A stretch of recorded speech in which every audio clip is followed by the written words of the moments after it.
They Were the Last Resort, Part 3, by Hylian Hero 71. March 23, 2034. Alliance Listening Outpost, Zeta 14. Location, Local Cluster. Lieutenant Nevin sighed, or at least did the equivalent for a semi-aquatic species. How in the name of the gods did he end up on duty in such a backwater location? There was a war on, and here he was, sitting in the commanding officer's chair on the tiny bridge of a tiny outpost, with not a peep of activity for months. "Give me status again," he ordered one of the two ensigns sitting at their posts near him. A bunch of grains was all he had for a crew. No activity in the sector, save pre-planned courses, and of course the activity in the Sol system. The less nervous of the ensigns answered. Nevin muttered angrily to himself. It was the same report he had heard a dozen times a day for the last 4 months. And then there was that damned activity in the Sol system. The brass was cooking up something there, but of course, no one had to let him in on it. Why would it be important to let the only listening post in the sector know what you were up to? "Wait, sir. I had something. But it's gone," the ensign suddenly reported, his fingers running across the terminal rapidly. "Beacon Delta 7 has gone offline. Presumed destroyed." "Destroyed? By what?" Nevin was annoyed, of course. Beacons were expensive, but he was also happy. For the first time in weeks, something was happening. "That's what I'm trying to figure out, sir," the ensign reported, piecing together the data the beacon had transmitted before the destruction. "It looks like the beacon had managed to take an image before it was destroyed. Putting it on screen." An image appeared on the large screen before the lieutenant, displaying a disconcerting sight. A series of ships as far as sight could see, and on each of their hulls was emblazoned a bright red symbol. The data archives returned the creature depicted as a phoenix, whatever that meant. These ships could only belong to one species. "Advise Command and all patrols that human ships are trespassing into Alliance space and have destroyed a beacon. Presume hostility," Navan ordered. "Can you extrapolate the fleet's current location?" "I don't think that's necessary, sir," the second ensign answered, a hint of fright on his voice as he stared out the station's window. The fleet seen in the image hung stark and still against the stars, the lead ship hovering just a few kilometers away from the station, dwarfing it utterly. "Open a channel," Navan ordered, and the green comms open light lit up on his command panel. "Human ships," he announced, trying to maintain his composure and sound as authoritative as possible. He heard humans will bow to authority. "You are trespassing in Alliance space and have destroyed a listening beacon. Vacate our space and compensate for the damages, or we will consider this an act of war." "Consider it what you will," a voice calmly answered. Then the mail rail cannon on the lead ship fired. Bridge, UHS Stern Resolve. "Target destroyed," the gun retrieved reported from his control terminal on the spacious bridge. This was the pride of humanity's forces, and it showed. Through the window, the station beyond had been split in twain by the single round. The readouts read that there were no survivors. "Sir, I intercepted a message leaving the station before it was destroyed," the intelligence officer reported. "If the Alliance didn't know we were here yet, they do now." "Damn it," Logan said from the captain's chair in the middle of the room. "Inform Parker and Johnson. We'll have to pick up the pace. Tell Parker to move at best possible speed toward the assigned meetup, and increase the speed of the second encircling force to maximum. Have the invasion force plot a course to Sol, and engage full speed." He stood from his chair, walking out his side door and into the war room, now empty. Connecting to another ship in the invasion force, the holographic form of General Johnson appeared on the table before him. "Looks like things got a little more complicated," he said to Logan. "Indeed. The plan goes unchanged though. We've increased speed, and with luck, we can close the encirclement before the enemy can mobilize. Are your men ready? There are 3 colonized planets within the encirclement, and we must take them all." "Yes, my boys are ready for that," Johnson answered gruffly, as if offended that Logan considered it a possibility. "But I can't predict how long it's going to take to solidify our hold on the encircled areas." "Understood," Logan said with a nod. "Me and Parker will keep the enemy off your back as long as it takes to force the Alliance to concede. I also wanted to ask you about those contingencies you mentioned. It's mostly the Intel and Recon boys that have been working on it, but I think you and Parker will be pleased with their efforts when we get the results in. It should be soon." Johnson said with a sly grin. Logan opened his mouth to respond, but a voice blared out over the intercom. Admiral requested on the bridge. That's my cue, Logan said, ending the transmission with Johnson and walking back into the bridge, which was filled with an air of tenseness. Report, he ordered. There's a ship approaching the fleet, sir, the intelligence officer explained. Are they friendly? Are they Alliance? Logan asked curiously, sitting down in his chair and checking the sensors. Indeed, there was a craft approaching, a small shuttle, with only one lifeform aboard, small enough to evade listening beacons. Neither, sir. Their transmission to us is genuine. They're from the New Order, and they want to meet with you. Logan was silent. The old foe requesting a meeting? This was most unusual. The New Order had decent relations with humanity, but generally kept to themselves and ignored them. They, at least, have appeared to learn their lesson about fighting humans. Allow them to dock, and have security escort them to a secure room to meet me, he ordered after a few moments of silence. 1 hour before. Location, Freedom's Triumph, Alliance capital city. Sophia laid still in her nest, trying to remain inconspicuous. She'd been lying there for hours, and as the big moment approached, she grew anxious. Insertion had been easy. Aliens think little of humans, and if you convince them you're serving a certain captain of the Alliance military, they'll let you into the capital. As for her weapon, most aliens knew little about combustion arms. They were loud, unwieldy to most, but they were far more accurate than charged plasma. As for Sophia's weapon, it was old enough to not arouse suspicion.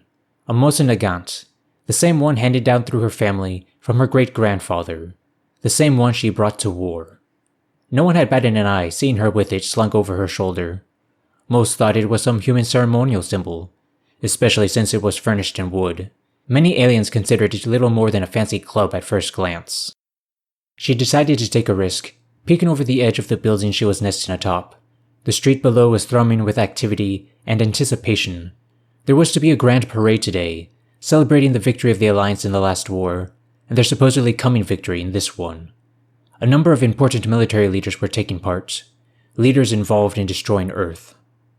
She could hear the sound of drums and marching feet growing closer. She pulled out her datapad, checking the pictures of her targets one last time. 5 men, 3 captains, commanders of the largest ships bombarding the planet, who personally gave the orders. The chief gunnery officer of the fleet, the man who carried out the orders, and Everett Ula, commanding admiral of the fleet. There were other targets in the city, and other operatives, but these 5 were hers. She opened the bolt of her rifle, sliding the bullets from clip to magazine with a satisfying click. She closed the bolt, ready to fire. Slowly, she leaned up, placing her rifle on the edge of the roof, looking through the scope into the street below, careful to make sure no one saw the lens flare in the sunlight.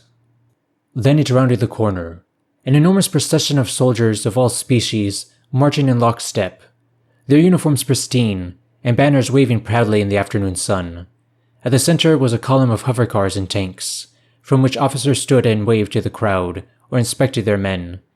There, in the first car was her first target, one of the captains, smiling proudly over the display. The crowds were cheering so much, and the musicians were playing so loudly, that no one heard when she leveled her crosshairs and squeezed the trigger. "That one's from Mom, you bastard," she muttered, calmly bolting her rifle as the street below erupted into a chaos of screams among cheers, people realizing what had happened, and those that didn't, as the first target slumped over in his car. A second shot, and another captain slumped over in his car. "That's for Dad." As she bolted her rifle once more, the soldiers in the street below began to realize what was happening, though none could find the source of the shots. 2 more shots, 2 more kills, as the final captain and the gunnery officer fell in quick succession. "Those are from my brothers," she spat, even if she knew no one could hear. Then there was the final target, the Admiral. He had taken cover in his car, realizing there was a shooter. She wasn't concerned, instead aiming at the engine block of the vehicle. A normal energy weapon wouldn't do much to it, but a solid projectile could make the power core rather unstable. One last shot rang out, and the car erupted in a fireball. "That's for the whole damn planet, you son of a bitch," she said, ejecting the last casing, before pocketing all 5. Her work here was done. Setting off at a run, she leapt to another rooftop, heading away from the scene.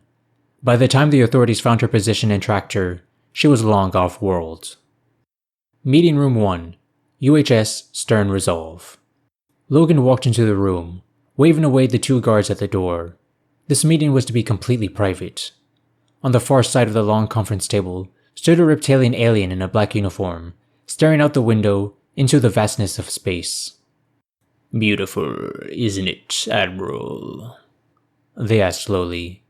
"Though I imagine it must be a painful reminder of what you've lost." "I don't have time to talk about my feelings," Logan said bluntly. "I've got a fleet to manage and a war to fight, so tell me what you want." "Of course, my friend," the alien said, turning around, his smile bearing a mouth full of fangs. "I am Vizok of the New Order, and I come to you with a proposal." "What kind of proposal?" Logan asked. "We aren't interested in any alliances. Just because your people didn't destroy our planet doesn't mean you didn't kill us in battle."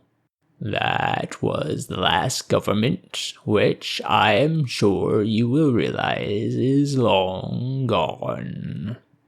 Surely we can come to a more amicable relationship. Atone the axe, as you humans say. Besides, so much of what you heard of us from the Alliance was lies, as you no doubt begun to realize." "Be that as it may, my decision is firm," Logan stated resolutely. "We've declared neutrality in your fight with the Alliance. Even if we're fighting them now, we maintain that." Of course, Vizok said. "An alliance was not my proposal anyway. All the New Order wishes to gain is a mutual pact of non-aggression. You don't fight us. We won't fight you." "I could arrange that, but the Senate will be more hesitant," Logan admitted. "I thought you would still be unsure, so I have brought something to you as a gesture of goodwill," Vizok said, removing a small stick from his pocket. An Alliance order chip. The intel available from even a single one was enormous. "I offer it freely as a show of friendship between humanity and the New Order." "What's on it?" Logan asked, taking the chip and authenticating it. It was real.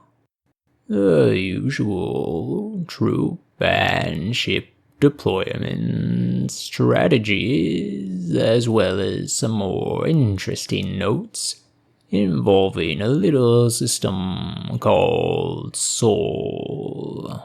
"What about Soul?" Logan asked, his voice serious. "That is the tricky thing. From the data we can gather that something important is happening in the system. Though as to what exactly that is, the chip is unfortunately unclear. The orders do mention you, Admiral, by name," Vizok explained. Clearly, this was playing out exactly as he intended. "Me? What's so special about me?" "I'm not sure, though I suspect you will find out soon if you continue to Soul. So, do we have an agreement?" "You'll have your non-aggression pact," Logan said reluctantly, looking at the chip. What in God's name could make the Alliance pay special attention to him? He glanced at his suit and realized the only reason they could care: the experiment. That worried him, even if he didn't know why. "Excellent. Now, if you'll excuse me, I should really be getting back to my ship. Wouldn't want the Alliance to know we had this meeting, Vizak bowed, before leaving the room and leaving Logan alone, staring at the chip. Logan returned to the bridge at a quick pace. As soon as he arrived, he handed the chip to the intelligence officer. "Get me all the intel you can from this," he ordered. "Status report," he requested as he sat down. "All ships reporting. All systems green. ETA to Seoul is 30 minutes. The first officer reported. "Good," Logan answered, clasping his hands together. He didn't know what was happening, but by God, he was going to get to the bottom of it. And to do that, he needed to get to Seoul.